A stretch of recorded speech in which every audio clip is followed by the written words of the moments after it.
For 6 days, the old porcupine came out of the sage at dusk, carrying fence wire in his teeth. Needle should have stayed near the creek bed.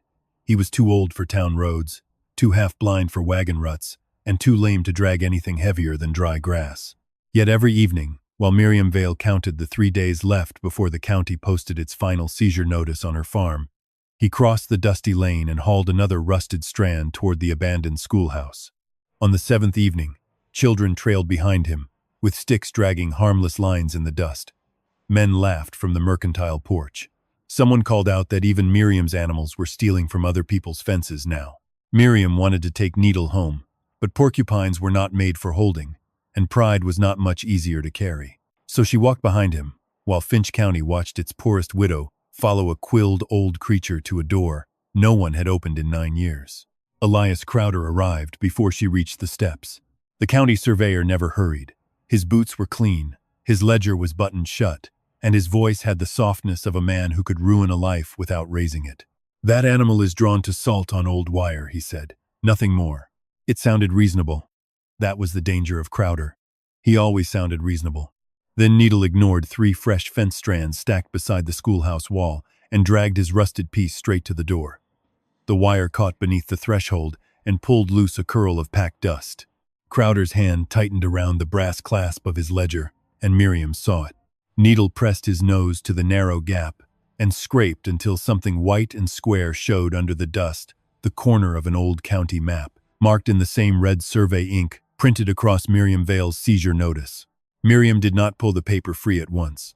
The whole town was watching, and a woman already laughed at for following a porcupine had one thin shelter left: the choice not to look desperate. She rested one hand on the schoolhouse doorframe and felt old heat breathing from the boards. The building had once held 27 children, a black iron stove, 2 rows of desks, and a map of Finch County above Miss Bellamy's chalkboard. Miriam remembered bringing Thomas his noon biscuit there during the last year the school stayed open, when he had been hired to mend the back fence.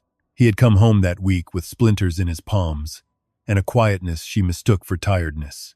Behind her, laughter thinned into whispers. Elias Crowder stepped closer, close enough that she smelled bay rum and ledger paper. "Careful, Mrs. Vale," he said. "County property has a way of becoming evidence against the person handling it." Miriam let her hand fall away from the map corner. She had never learned how to argue with men who carried documents in their coat pockets. Thomas had read bearings and chains the way other men read scripture. But Miriam knew land by harder signs, where frost settled first, where water held after April rain, where a fence post leaned because cattle had rubbed it for years. None of that mattered to the county. The county had numbers, seals, and men like Crowder to speak for them. Deputy Harlan Moss came up the road with the final notice folded under his arm. He was young enough to look embarrassed by cruelty, and old enough to do it anyway. "Mrs. Vale, you best take that animal home," he said. "Mr. Crowder says the school board can file damages if it keeps at the door." Needle sat on the bottom step, breathing hard. Dust clung to the pale tips of his quills.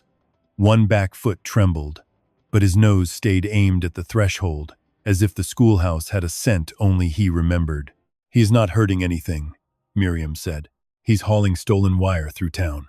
That wire came from my south fence." Crowder gave a small, patient smile. "What you call your south fence stands beyond the line recorded in the county survey. That is the trouble, isn't it?" The men on the porch heard enough to laugh again. Miriam felt the sound settle on her shoulders. In 3 days, Crowder would post the seizure notice on her gate. After that, the bank would call her arrears due. The county would take the 84 acres, and Willow Flats would be marked for sale before frost. She had $31 in a coffee tin, 2 hens that still laid, a cracked stove, and a porcupine the town wanted removed. That was the measure of her strength in Finch County. Needle suddenly shifted. With a rasping grunt, he caught the rusted wire in his teeth again and pulled. The strand scraped free from the threshold and dragged a longer curl of dust with it. The white corner disappeared beneath the door, then showed again, tugged outward by half an inch. Crowder moved before Miriam did. "Deputy," he said, his voice still soft. Moss put one boot on the wire. Needle jerked back. The wire slipped from his mouth, and the old porcupine stumbled sideways against Miriam's skirt. She bent quickly, not to lift him, but to shield him from the deputy's boot. His quills brushed her wrist through the worn cotton sleeve. That's enough, Moss said. Animal or not, it can be penned. Miriam looked at the boot pinning the wire, then at Crowder's ledger clasp. The brass had left a half-moon mark in his palm where he gripped it too hard. A man did not fear salt on old iron. He feared what a nuisance had found. I'll take him home, she said. Crowder nodded as if mercy had been his idea. Wise. Miriam gathered the loose wire with slow hands. When the deputy stepped back, she caught one torn scrap clinging to a barb, no bigger than a postage stamp. She folded it into her sleeve before anyone saw. It showed only faded paper, red ink, and the edge of a printed word, line. She walked home with Needle, limping beside her through the heat, past the mercantile, past the churchyard, past 3 women who stopped talking when she came near.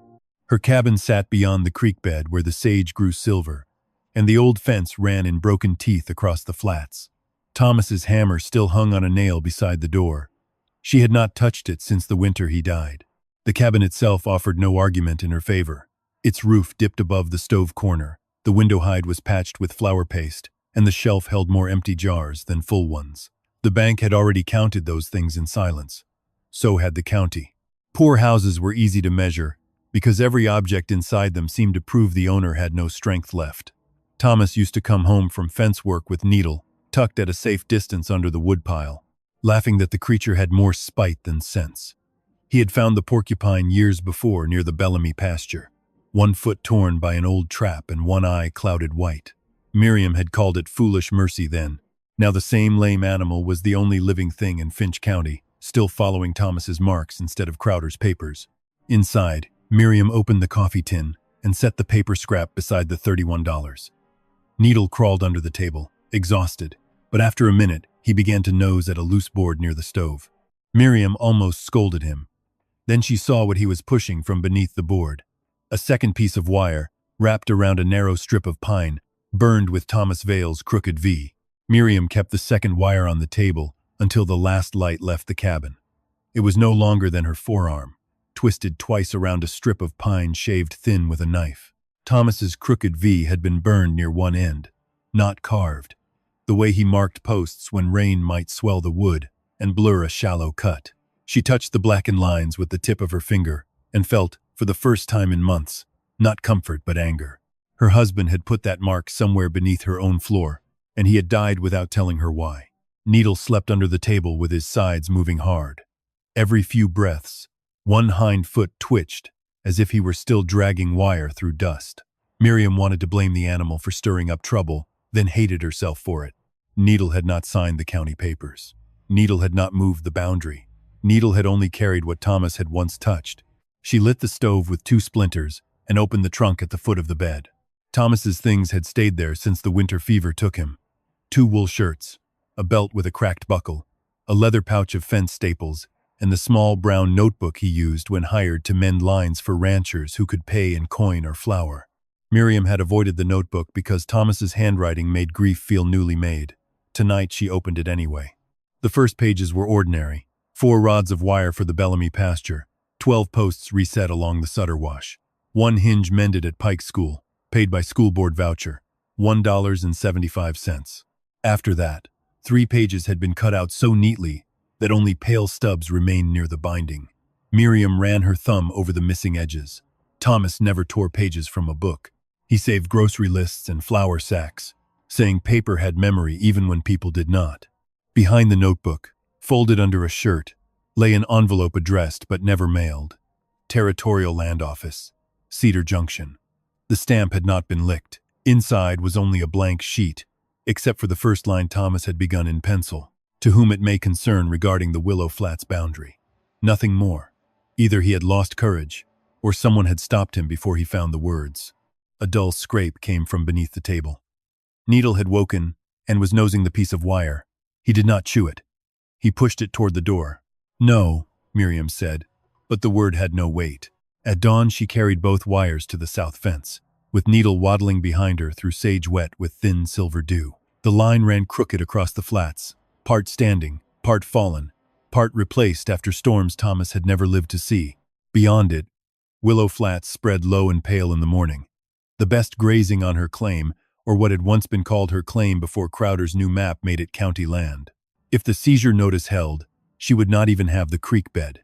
She would have the cabin, the stove if she could move it, and whatever pride fit in a wagon. Near the first cottonwood, Miriam found an old staple scar on a post. Below it, almost hidden under lichen, was a burned V. She knelt so fast her knee struck a stone. The mark matched the pine strip. Thomas had marked this section too. Not for beauty. Not for ownership. For remembering. A wagon slowed on the road. Deputy Moss sat on the board with Elias Crowder beside him, the surveyor's hat resting clean on his knee. Crowder looked at Miriam, the wire in her hand, and the porcupine nosing around the post. "You are making this harder than it needs to be," he said. Miriam stood, keeping the post between herself and the men. "My husband marked this fence. He mended half the poor fences in this county. A mark on wood does not move a legal boundary. It might show where one was before you drew another." Moss looked from her to Crowder, but said nothing. Crowder's expression did not change. That was what made it worse. A cruel man would have given her something to strike back against.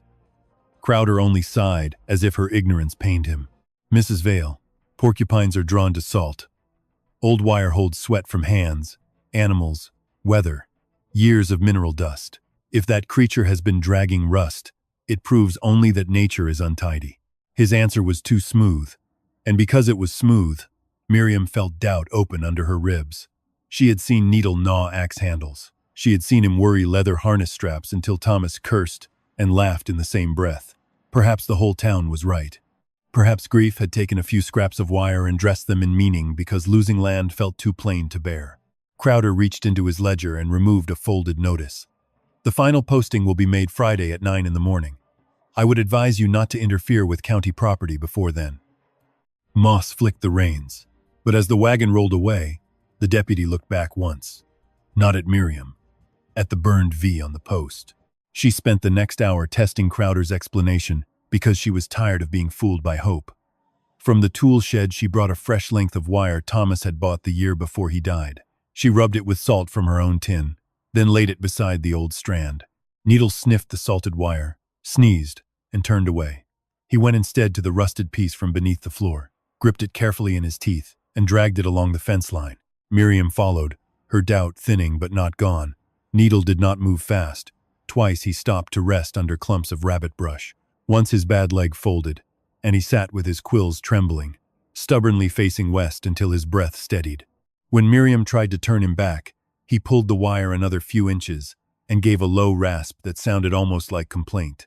The trail ended where the south fence bent for no reason around a patch of hard ground. Thomas had always said the bend was older than both of them. Miriam had never questioned it. Needle dropped the wire, put both front paws against a buried root, and began scraping at the dirt. This time Miriam helped. The earth came up dry and packed. Under 2 inches of dust was a flat stone. Under the stone was a cedar stake cut short, its top blackened, its sides stamped with a small round impression Miriam had seen only on county survey papers. Beside the seal, burned deep enough to survive 14 years of weather, was Thomas Vale's crooked V. Miriam sat back on her heels. Crowder could explain salt. He could explain old wire. He could explain a widow's grief and a porcupine's strange appetite. But he would have a harder time explaining why a county survey stake had been buried under her fence line with her dead husband's mark on it. She wrapped the stake in her apron, then looked toward town. The schoolhouse roof sat above the mercantile like a dark lid, and behind that locked door waited the paper corner. Needle had tried to pull free. Thomas's notebook had lost 3 pages. The schoolhouse had been closed 9 years. The buried stake had slept for 14. Those numbers did not meet by accident. Needle lowered his nose to the cedar and breathed in. Then, with the little strength he had left, he turned his clouded eye toward the abandoned schoolhouse beyond town. By noon, Miriam had washed the cedar stake clean enough to see the seal without mistaking dirt for hope. The round impression was faint, but it was there. Finch County Survey Office, pressed into wood before weather and burial had softened its edges. Thomas's crooked V sat below it, like a private answer to a public lie. She wrapped the stake in flour cloth, hid it beneath the stove ash bucket, and told herself she was not afraid. Then she spent 10 minutes standing in the doorway, unable to step outside. Fear had become practical after Thomas died. It knew the price of flour, the weight of a winter cord of wood, the sound of a deputy's wagon on a dry road.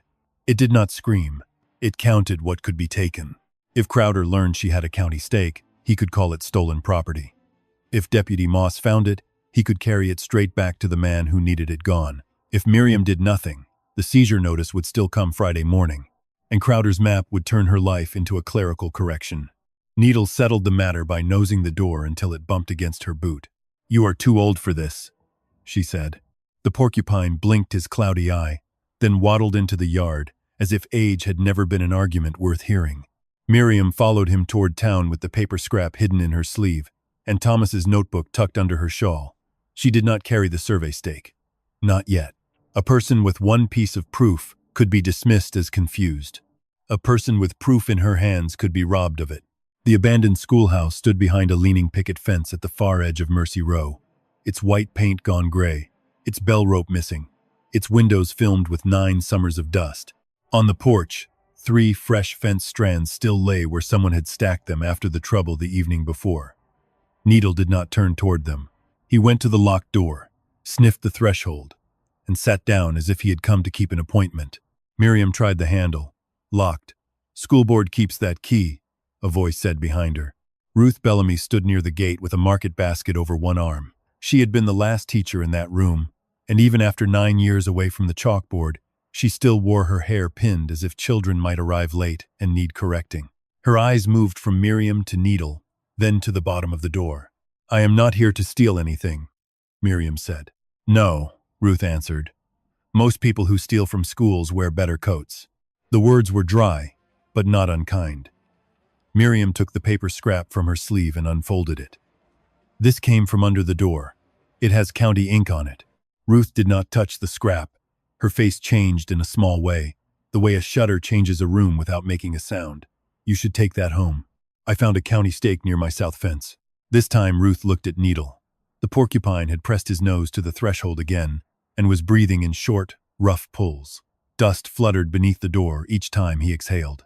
"Thomas came here the winter before he died," Miriam said. "You saw him, didn't you?" Ruth's basket creaked under her tightening fingers. "Your husband mended the back fence. That was public work. 3 pages are missing from his notebook. He started a letter to the Territorial Land Office and never mailed it. I need to know why." A wagon passed on the road, and Ruth waited until it had gone by. When she spoke again, her voice had lowered. "I saw him after dark once. Maybe twice. He said he had left a tool in the classroom. I let him in because Thomas Vale was the sort of man who returned borrowed nails. I did not ask questions." "Why not?" "Because questions have a way of choosing sides for you." Ruth looked toward the church steeple. Reverend Pike was standing across the road beside the parsonage gate, speaking with a woman in a blue bonnet. He was not close enough to hear, but his gaze had found the schoolhouse. Ruth saw him too. Whatever courage she had brought with her thinned. "The key is with Reverend Pike," Ruth said. "It has been since the school closed." "Then I'll ask him." "No," Ruth said too quickly. "If you ask him in daylight, he will ask why in front of everyone. If you answer, Crowder will know before supper." Miriam felt the old familiar helplessness rise.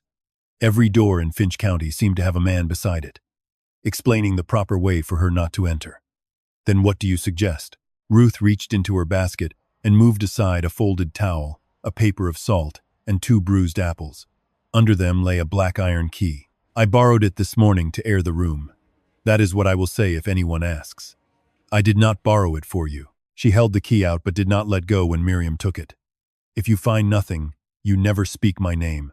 And if I find something?" Ruth's eyes dampened without softening. "Then, God forgive me for waiting 9 years." The key turned hard in the lock. The door opened with a groan that sent Needle backing down 1 step, quills lifting. Miriam waited for him to settle before she crossed the threshold. Heat and dust closed around her. The room smelled of chalk, dry pine, mouse nests, and old rain. Desks sat crooked in 2 rows, smaller than memory made them. A cracked slate leaned against the wall.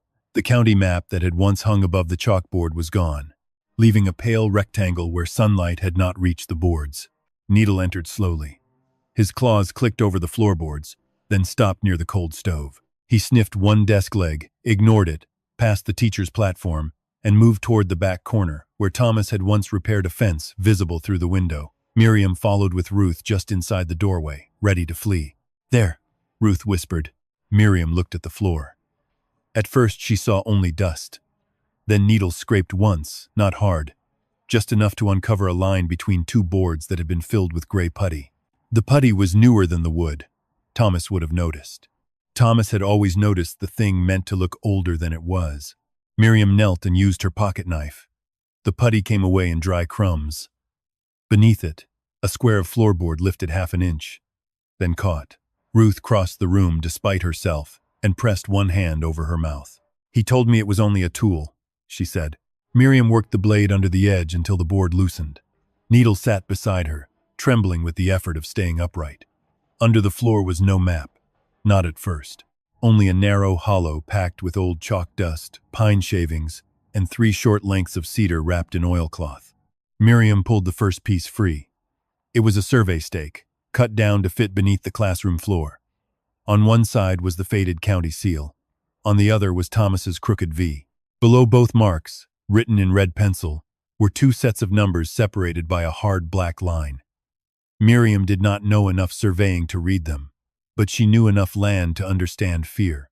One number had been crossed out. The other had been written over it. Ruth Bellamy turned toward the blank place where the classroom map had once hung and whispered, "Oh, Thomas, you didn't find one line." Miriam looked up. Ruth's face had gone the color of chalk. "You found the whole row." Ruth Bellamy tried to take the survey stake from Miriam's hands, then stopped before touching it, as if the cedar had heat in it. The old teacher looked toward the windows, toward the road, toward the blank pale rectangle above the chalkboard, where the county map had once hung. Her fear did not look sudden. It looked practiced. "What row?" Miriam asked. Ruth swallowed. "The south row, Bellamy Pasture, Sutter Wash, Klein Orchard, Arroyo Creek Lot, and your Willow Flats." The school sat near the old meeting point before Crowder's survey made the line straighter. She said straighter with a bitterness that did not belong to geometry. A straight line can be a clean thing on paper, and a wicked thing on land. Miriam looked down at the stake again.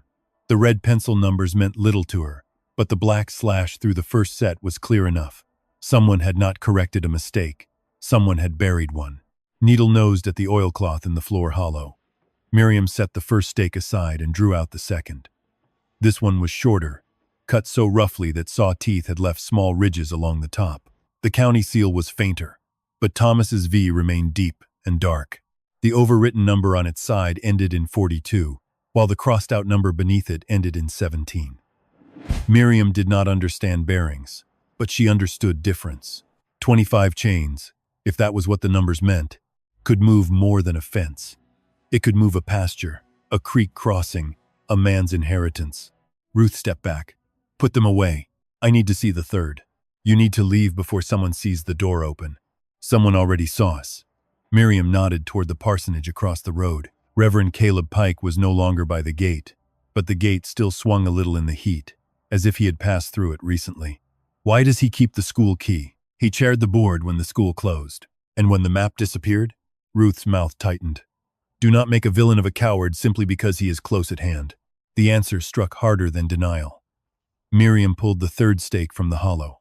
Wrapped around it was a brittle strip of paper, tied with black thread. The paper crumbled at one edge when she lifted it, and Ruth made a small sound in her throat. "Thomas put that there?" Miriam asked. "I never saw what he put there. I let him in. That is all." "That is not all." Ruth's eyes filled at last, though her voice stayed thin and controlled. "It had to be all. I had a teaching post, a dead husband's pension that barely came, and a son leasing land from men who smiled at church while counting every acre around him. Thomas told me if anyone asked, he had come for a hammer. I let myself believe him because believing less was cheaper." A shadow crossed the doorway. Miriam turned with the third stake half covered in her apron. Reverend Pike stood on the porch, hat in hand, his white collar damp at the throat. He had the careful sorrow of a man arriving late to trouble he intended to manage. "Mrs. Vale," he said. "Ruth." I wondered why the room was open. Ruth's shoulders stiffened. "I borrowed the key to air it." "In this heat?" His gaze moved past her to the lifted floorboard, the dust on Miriam's skirt, and Needle crouched by the teacher's platform with his quills raised. "That poor creature should not be in here. Nor should old grievances." Miriam stood, keeping the apron folded around the stakes. "Did you know Thomas hid county markers under this floor?" The preacher looked pained rather than surprised. "Thomas was a troubled man at the end. He was careful. He was grieving before he died, too. Men can grieve their own failures while still breathing. Pike stepped inside, lowering his voice as if gentleness could make a locked room lawful. There were disputes in those years. Bad crops, unpaid notes, old fences that did not match newer surveys. Crowder was asked to bring order. By whom? By the county. By you? His silence lasted only a breath, but Miriam heard it. Ruth heard it too. Pike recovered with a sigh. I signed school board papers when the district closed. I signed many things. If a map was removed, it was because the county required its records returned. Do not mistake procedure for conspiracy. It sounded enough like truth to wound her certainty. Miriam had suspected him since Ruth mentioned the key. He had access. He had a reason to keep the room closed. He spoke in soft warnings and watched from across the road. Yet something about his fear did not match the scale of the buried stakes. Pike feared exposure, yes, but not like Crowder. Crowder had gripped his ledger clasp, as if the schoolhouse itself might accuse him. Pike looked like a man afraid of being asked why he had looked away. Needle moved before Miriam could answer. He dragged himself to the teacher's platform and began scratching along the baseboard. The sound was weak, more scrape than dig. His bad hind leg slipped once on the dusty floor, and Miriam reached for him, but he pushed away from her hand and kept working at a narrow seam where the wall met the floor. Pike frowned. Stop the animal before it damages school property. Ruth gave a laugh without humor. After 9 years of rats, leaks, and neglect, Reverend, I doubt the porcupine is the first sinner in the room. Needle caught a loose strip of baseboard with his teeth. Miriam knelt and worked it free with her pocket knife. Behind it lay not a document, but the dark crescent of an old nail hole and a rolled scrap of canvas wedged between two studs. She pulled it out carefully. Dust came with it in a soft gray sheet. Pike took one step forward. That belongs to the district. Miriam looked at him. Then the district may watch me open it. The canvas was not a full map. It was a cut border from one, the kind that might have been trimmed away if someone wanted the main drawing gone but had no time to clean the frame. Along the edge were faded parcel names in a clerk's neat hand. Bellamy Pasture, Sutter Wash, Klein, Orchard, Arroyo Creek, Vale Flats. Beside each name was a small red mark. Not a line exactly, but a correction mark, waiting for a line to be moved. Ruth sank into the nearest child's desk. Lord have mercy. Miriam's mouth had gone dry. 5 names, 5 pieces of land, 5 families that had either sold cheap, lost to tax, or spent years believing their own fences had been wrong. Her anger widened until it no longer fit inside her own loss. Thomas had not been chasing one boundary through winter mud. He had been following a row of theft laid flat across the bottom of Finch County. Pike's face changed then. The sorrow remained, but calculation entered beneath it. Mrs. Vale, listen carefully. A torn map border proves nothing. If you carry this into town half understood, Crowder will make a spectacle of you. He will ask for the full map, the survey book, the chain notes, the board minutes. When you cannot provide them, he will bury your husband's name under ridicule. He is already buried enough. You do not know what you are holding. No, Miriam said, folding the canvas border around the paper scrap from her sleeve. But he does. The preacher looked toward Ruth. Tell her. Ruth did not lift her head. Tell her what? That I was afraid? That you told us county order mattered more than old quarrels? That Elias Crowder carried the wall map away himself after the school closed and said no children needed confusion hanging over their lessons? Pike shut his eyes. There it was. Not proof enough for a judge, but enough to change the room. Crowder had taken the map. Pike had let him. Ruth had watched. Thomas had come back after dark and hidden what pieces he could save. Outside, wagon wheels slowed on the road. Miriam moved to the window. Deputy Moss sat in the wagon, and beside him was Crowder, looking not at the open school door, but at the blank space above the chalkboard through the dusty glass. Needle made a rough, tired sound from the floor. He had found one more thing behind the baseboard, a sliver of paper glued to the canvas by age. Miriam eased it free and saw, in red ink, the beginning of a line drawn across the 5 parcel names. At the far left, beside Bellamy Pasture, someone had written one word in Thomas's hand. Moved. Crowder did not enter the schoolhouse at once. He remained on the wagon board with Deputy Moss, letting his stillness do the first work. Through the dusty window, Miriam saw his eyes move from the open floor to the baseboard. then to Reverend Pike's face. The surveyor did not look angry. Anger would have been honest. He looked disappointed, as if everyone in the room had failed a lesson he had written years before. Pike stepped onto the porch before Crowder could come in. "Elias," he said. "Ruth borrowed the key to air the room. Mrs. Vale followed that animal inside before we could stop her." Ruth flinched, but she did not correct him. Miriam understood then that fear did not always make cowards run. Sometimes it made them arrange the truth into a shape that would survive. Crowder removed his gloves finger by finger. Airing a closed school seems generous in July. His gaze settled on Miriam's folded apron. "What did you find?" "Dust," Miriam said. "And old dust can be dangerous when grief teaches it to speak." Deputy Moss came up behind him, one hand near his belt, the other holding the seizure notice folded square. Needle stood between Miriam's boots, his quills half lifted, though his sides moved too hard for threat to matter. Miriam felt the cedar stakes against her apron and knew she could not keep them if Crowder asked the deputy to search her. She had proof enough to be robbed, not proof enough to be believed.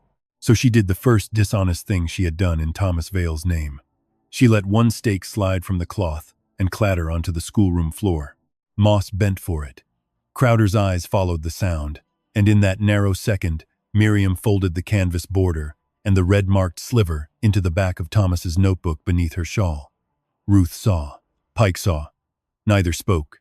Crowder lifted the cedar stake from Moss's hand and turned it slowly. "A child could burn a letter into wood," he said. "A county seal is harder," Miriam answered. "That is not a seal. That is a bruise on old cedar. You see a mark because you need one." He slipped the stake into his ledger case with the calm of a man tidying a desk. "Until ownership is established, this remains school district material. Deputy, make note that Mrs. Vale was found disturbing public property." Moss looked at the lifted floorboard, then at Miriam. His jaw worked once. "Yes, sir." Crowder smiled gently, and that gentleness felt more punishing than any shout. Friday, 9 o'clock. "Do not make me post the notice with witnesses." Miriam left the schoolhouse without the stake. Each step home felt like losing Thomas a second time. She had carried one piece of proof into Crowder's reach and watched him take it. The canvas border pressed flat beneath the notebook, but it felt smaller now. Half a thing, a torn edge without a center. Needle lagged behind by the churchyard, stopping twice to rest under the shade of fence posts. When Miriam waited for him, shame came up sharp in her throat. She had almost wished he had never dragged the first wire. A quiet defeat would have hurt less than this noisy hope. By the time they reached the cabin, Needle was trembling. Miriam set a saucer of water near the stove, but he only lowered his nose to it and breathed. His quills were clotted with chalk dust from the schoolroom floor. She brushed none of it away. Some evidence, she thought bitterly, clung to the helpless. She opened Thomas's notebook and removed the canvas border. The 5 parcel names stared back at her. Bellamy, Sutter, Klein, Arroyo, Vale. 5 families laid side by side, like fence posts, in the same bad ground.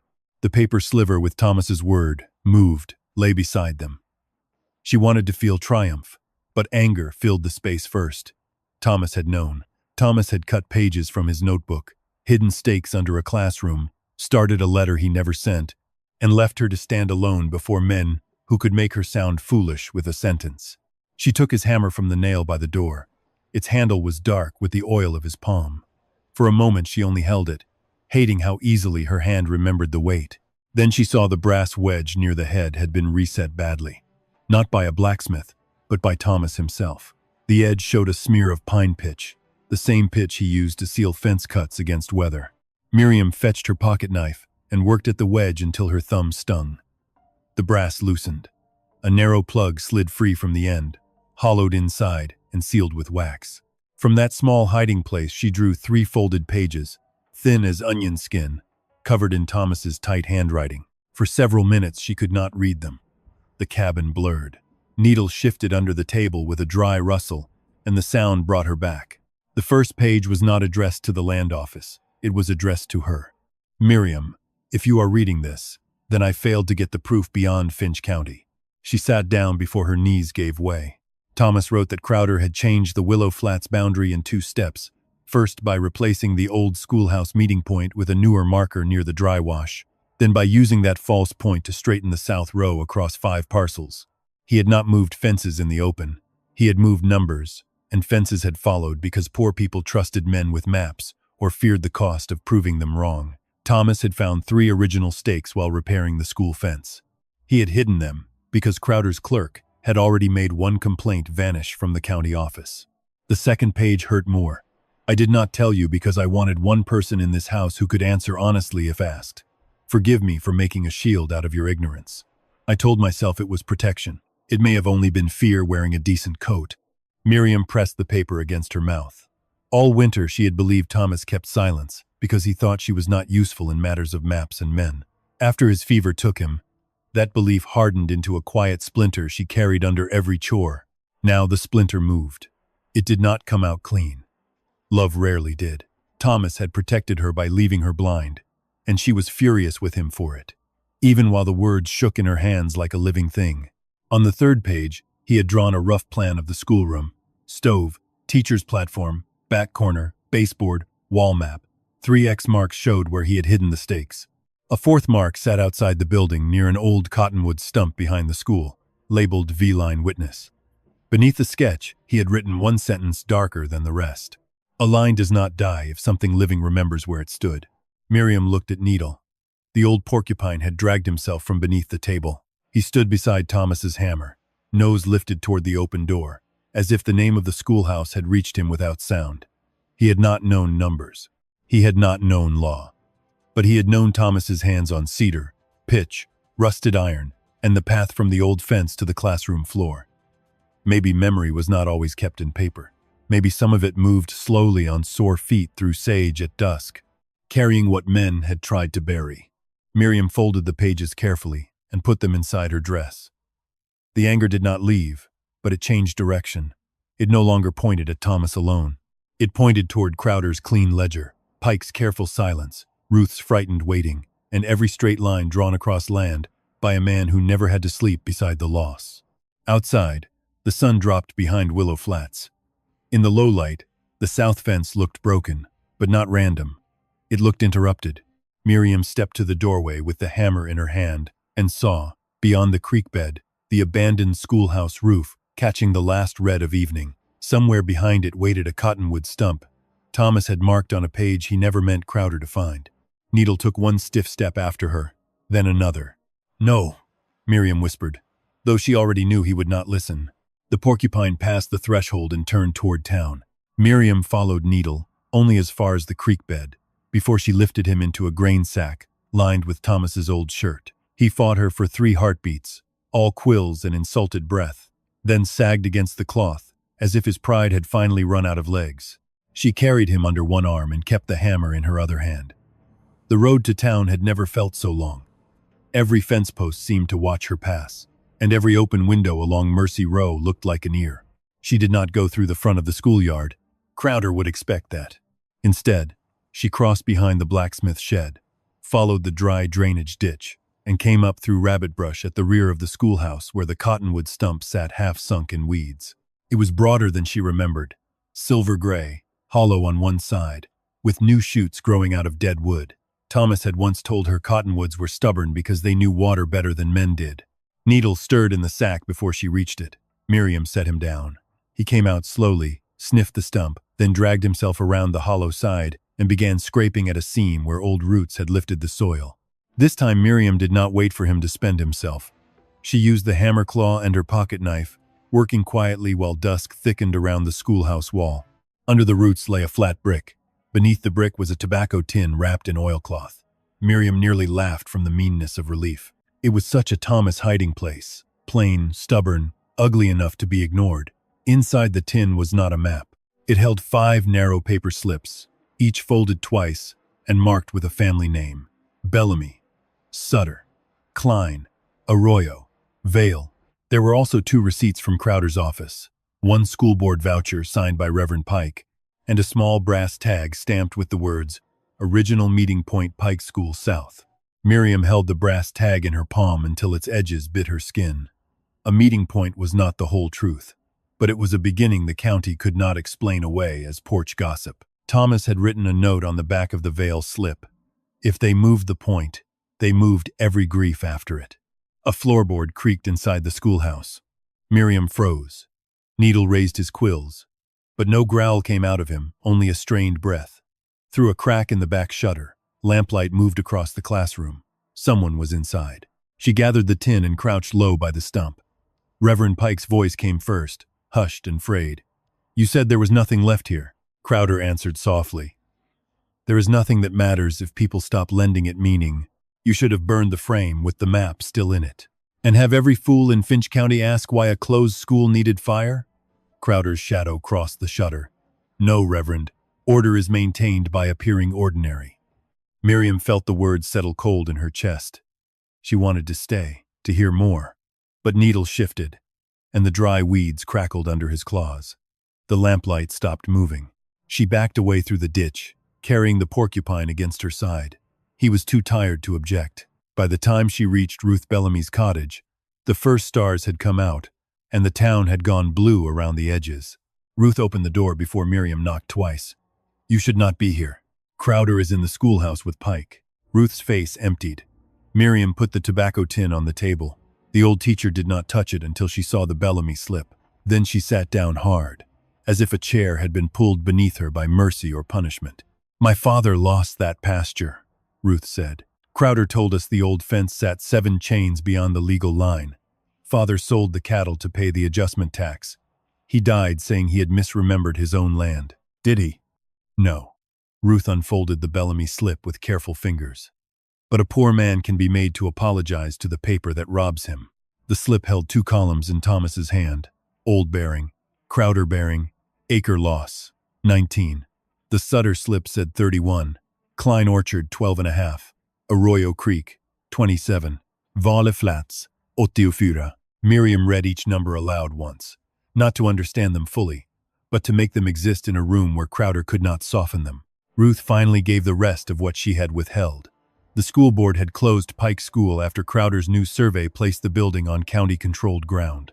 He said the old map confused land records and needed to be returned to his office. Thomas came 3 nights later, asking for the frame nails.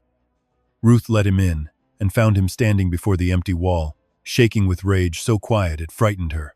He told her the map's border had been cut before removal, and that a man who cut off names did not mean to preserve records. She had promised to speak if he found the full notes. Then Thomas fell ill. Crowder called the matter settled, and Ruth learned how silence grows easier after the first season. A knock struck the door. Ruth gathered the slips with a frightened sweep, but Miriam caught her wrist. No more hiding from every sound. The door opened before either woman answered.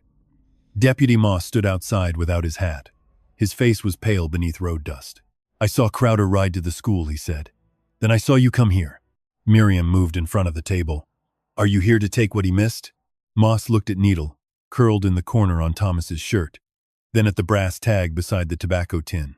"My father had a creek lot near Arroyo before I was born.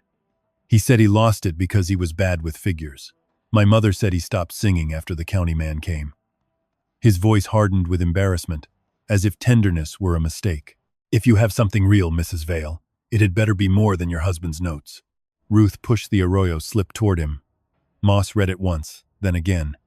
The name on it was not his father's, but the creek lot bordered the Moss place. The number beside it was large enough to change a life.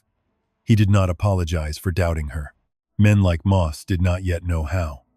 But he took the seizure notice from his coat and laid it face down on the table. "Crowder means to post this Friday," he said. "He also told me to bring him any wood, paper, wire, or animal, torn article found in your possession." "Animal torn," Miriam repeated. That was his phrase. Ruth's mouth twisted. Convenient phrase. Before Moss could answer, hoofbeats stopped outside. A second knock came, polite as church. Elias Crowder did not wait long before opening the door. He looked at the 3 of them, the tin on the table, the seizure notice face down, and Needle breathing in the corner. If surprise touched him, it did not stay. "Deputy," he said, "I wondered where duty had carried you." Moss stiffened. Mrs. Bellamy was giving a statement. How public-spirited. Crowder removed a folded map from inside his coat and laid it on Ruth's table, smoothing it with both gloved hands. The paper was yellowed at the edges, stamped with a county seal, and marked in brown ink that looked older than Miriam's doubts. "Since Mrs. Vale has grown fond of fragments, I brought the complete record. An earlier survey, predating your husband's interference, shows the South Row exactly where the county says it stands. Ruth leaned forward, then stopped. The map looked right. That was the cruelty of it. It had age, seal, lines, numbers, everything Miriam did not know how to fight. For one sick moment, Thomas's pages seemed small again. Crowder tapped the bottom corner. You see, Mrs. Vale, old paper is not truth, simply because it is old. Sometimes old paper merely proves old confusion. Needle stirred. His nose lifted from the shirt. He did not look at Crowder, the map, or the brass tag. He sniffed once toward the brown ink, then turned his head away and pressed his nose into Thomas's sleeve, as if the map carried no scent he trusted. Miriam saw a tiny flake of brown ink on Crowder's glove, fresh enough to smear. Miriam did not accuse Crowder of wet ink. Not in Ruth Bellamy's kitchen, not with his forged-looking map spread wide enough to cover the tobacco tin. Not while Deputy Moss stood between duty and doubt, like a man balanced on a rotten bridge. Crowder's glove showed only a small brown smear near the thumb. If she named it too soon, he would fold the glove into his coat, smile at her grief, and ask the room whether a widow who followed porcupines now believed leather could confess. So she looked at the map as if it had beaten her. Crowder saw what he wanted to see. I know this is painful, he said, gathering the paper slips from the table with his eyes before touching nothing. Your husband was a good workman, a poor surveyor but a good workman. Men like Thomas sometimes mistake familiarity for accuracy. They know where a fence has stood, not where the law says it belongs. Moss's face tightened. Then why did you ask me to collect anything animal, torn before you saw what she had? Crowder turned his head slowly. Because evidence contaminated by an animal cannot be entered cleanly into a county dispute. You called it animal, torn before you knew there was paper. A silence came into Ruth's kitchen and sat there like a fourth witness. Crowder's smile did not leave, but it thinned. Careful, deputy. Suspicion is easy. Service is harder. Miriam folded Thomas's pages inside her dress and kept her hands still. Needle was asleep in the corner, or near enough to sleep that his breathing hurt to hear. She had asked too much of him. The old porcupine had carried wire, crossed roads, scratched floors, found roots, and endured men who would pen him for being inconvenient. His quills lay dull under chalk dust and ditch dirt. Whatever happened next could not depend on him dragging one more secret from the earth. Crowder left the false map on Ruth's table, as if generosity had moved him. Keep it until morning. Compare it with whatever scraps you like. At 9, the notice posts. At noon, the school board meets to address damage to district property. I suggest all of you decide which matter you wish to make worse. After he rode away, no one spoke for nearly a minute. Then Ruth took a lamp from the shelf and held it close to the map. The brown ink did not shine wet, but under lamplight, it sat too cleanly in the paper grooves. Old ink sinks into old paper like rain into thirsty ground. This ink rested on top in places, especially near the South Row. He aged the paper, Ruth said, or used an old blank. Moss removed his hat and looked smaller without it. That seal is real. Then the paper may be real, and the lie newer, Miriam said. Ruth traced the bottom corner without touching the ink. There was a stack of unused district maps in the school cupboard before it closed. Some had seals, but no parcel lines. Elias took them with the wall map. Moss looked toward the window, where Crowder's wagon lantern had vanished. If I stand with you, I lose my badge. If you stand with him, Miriam said, what do you keep? The question did not make him answer. It made him sit down. They worked until the lamp burned low. Ruth wrote a statement in her schoolteacher hand. That Thomas had entered the school after hours. That Crowder removed the wall map. That the school key had been held by Reverend Pike. And that the cut map border matched the names missing from the classroom wall. Moss wrote nothing at first. Then he turned over the seizure notice and, on the blank back, listed the phrases Crowder had used before seeing the evidence. Animal torn article, school district material, contaminated property. He folded the notice once and gave it to Miriam. My father's name was Eli Moss, he said. If that creek lot was part of this, I want to hear it in a room where Crowder cannot lower his voice and make it disappear. By dawn, Miriam had gone to the Sutter place with Ruth beside her and the tobacco tin under her shawl. Mrs. Sutter was a narrow woman with flour on her wrists and suspicion in every bone. She had lost the wash pasture 12 years earlier. After a tax adjustment, no one explained twice. When Miriam showed her Thomas's slip, Mrs. Sutter did not cry. She walked to a shelf, took down a cracked blue cup, and removed from it a county receipt for an adjusted grazing assessment, paid in 3 installments, each stamped by Crowder's office. Klein Orchard came next. Old Mr. Klein sat under a dead pear tree, one hand stiff from a stroke, listening while his granddaughter read the slip aloud. The orchard had not been much, only 12.5 acres, but it held the well that kept the trees alive. Crowder's line had placed the well just outside Klein property. The family had sold the land for almost nothing after the trees failed. Mr. Klein could not write his name steady, so he pressed his thumb in stove soot and marked Ruth's statement with a black oval. At Arroyo Creek, no one opened the door until Moss spoke his father's name. The widow there, Elena Arroyo, knew the deputy as the boy of a man who had once shared water rights with her husband. She kept her proof wrapped in a Bible. A lease renewal denied because the Old Creek claim no longer touched surveyed water. When she saw the brass tag from Pike School South, she crossed herself and said Thomas Vale had come once after dark, asking where the original school path met the creek road. She had lied to Crowder later and said she had not seen him. Fear, Miriam realized, had kept half the county employed. By late afternoon, they had 4 statements, 3 receipts, the brass tag, Thomas's pages, the map border, the tobacco tin slips, Moss's note, and Crowder's false map. It looked like a great deal on Ruth's table. It would look smaller in town hall beneath Crowder's clean voice. Reverend Pike came at sunset. He did not cross the threshold until Ruth told him to stop hovering like a guilty weather vane and come in. His face had aged since the schoolhouse. He looked at the papers, then at Miriam, then longest at the old map Crowder had left behind. "I signed the closure minutes," he said. "I signed the inventory saying the classroom map was returned to county storage." "Was it?" Miriam asked. "No." The word seemed to cost him more than a sermon. Elias cut it from the frame himself. He said the South Row names were outdated and caused confusion. I told myself a map was not scripture. Ruth's voice sharpened. "But you let him preach from it." Pike closed his eyes. "I will say what I saw." Moss gave a humorless breath. "At noon tomorrow?" The preacher looked toward the darkening window. "If I live long enough to be afraid, I ought to live long enough to be useful." It was not courage cleanly born, but Miriam had learned not to despise late offerings. Late justice, late truth, late shame, all of it still weighed something if brought before the door closed. They decided on the town hall because the school board meeting would already draw Crowder, the boardmen, the bank agent, and half of Mercy Row. Moss would not seize the evidence. Ruth would speak first, then Pike, then the families. Miriam would hold Thomas's pages until Crowder denied the meeting point. Only then would she show the brass tag and the 5 slips. If the Territorial Land Office letter could be finished and sent with Moss before noon, outside eyes might follow after. But the room itself had to hear the truth first.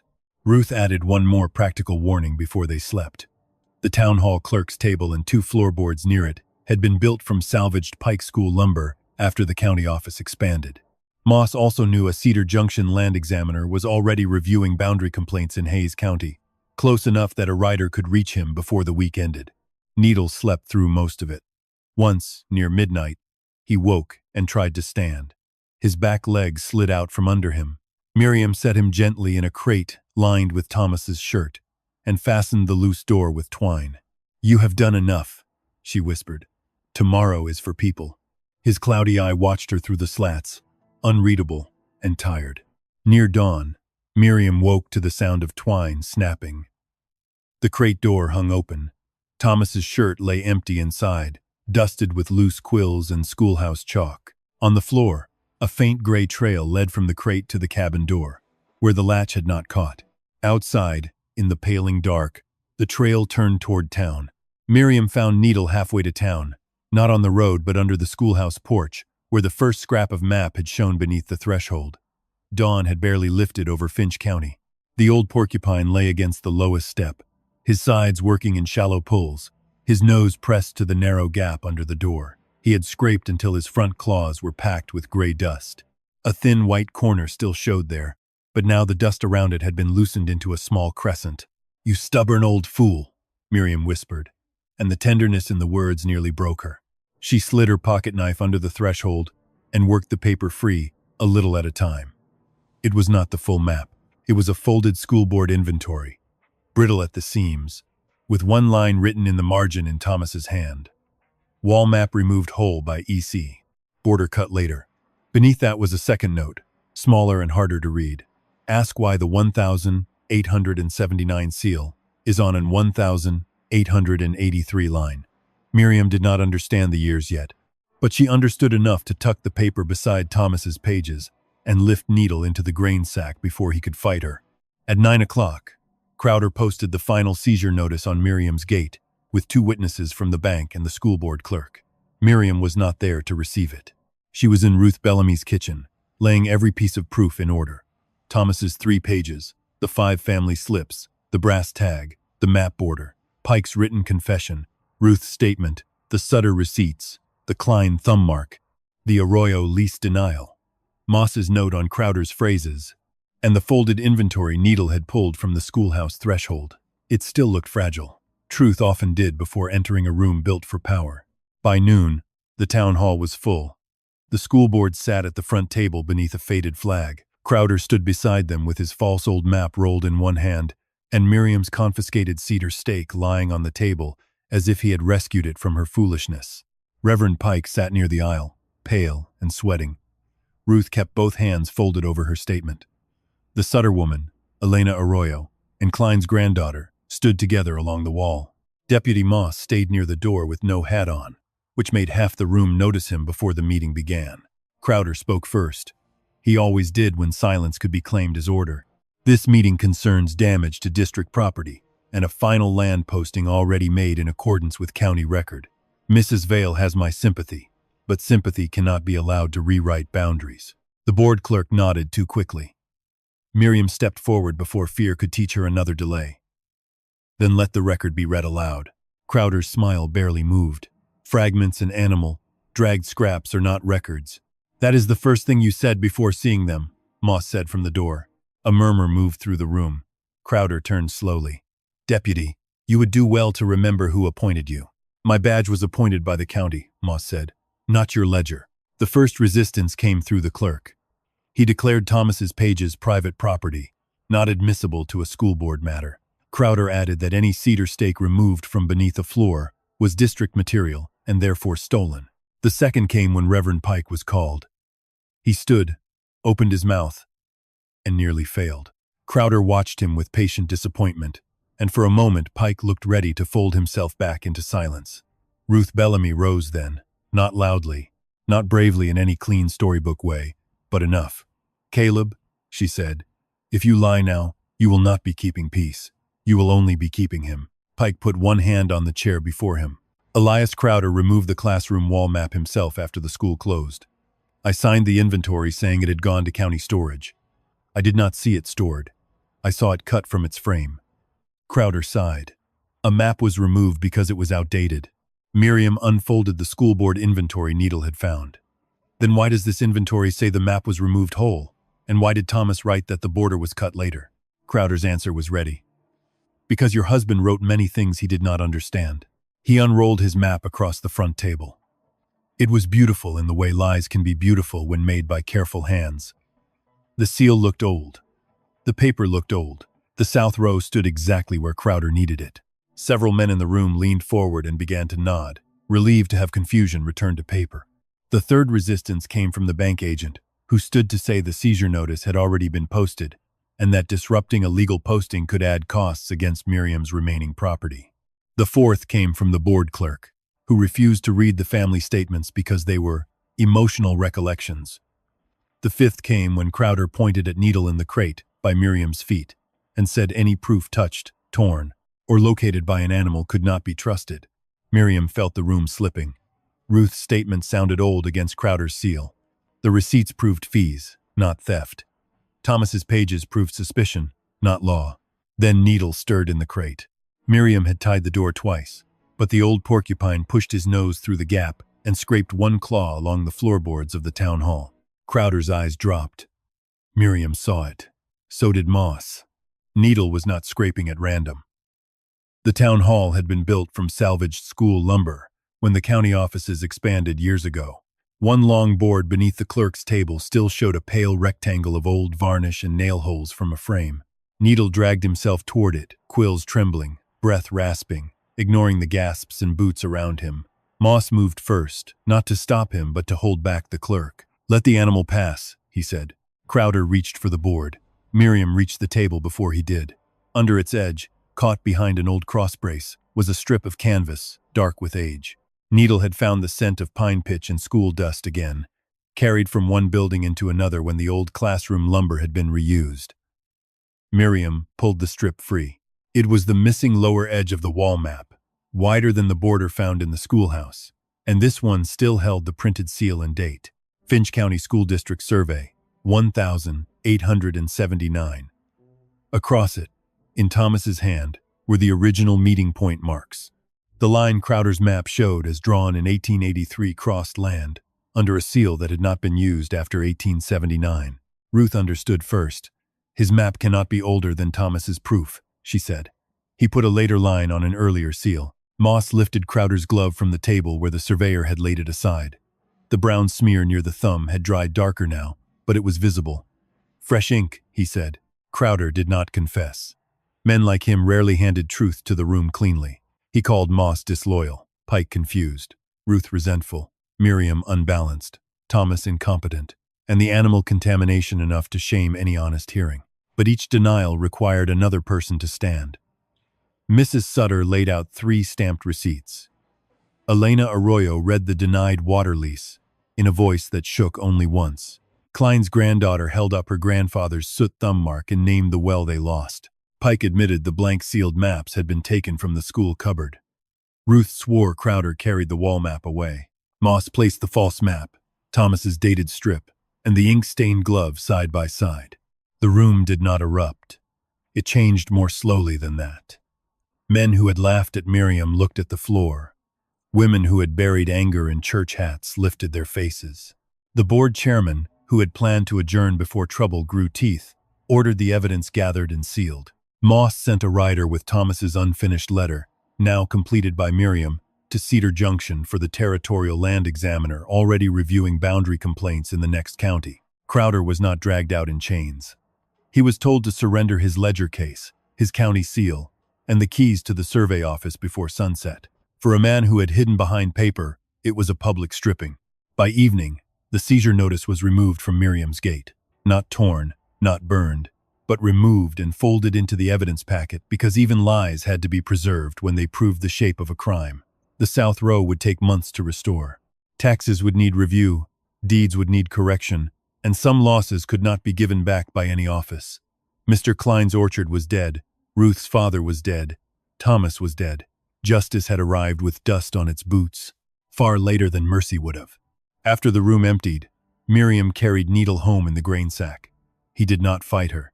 At the south fence, she stopped where the buried stake had been found and set him down in the grass.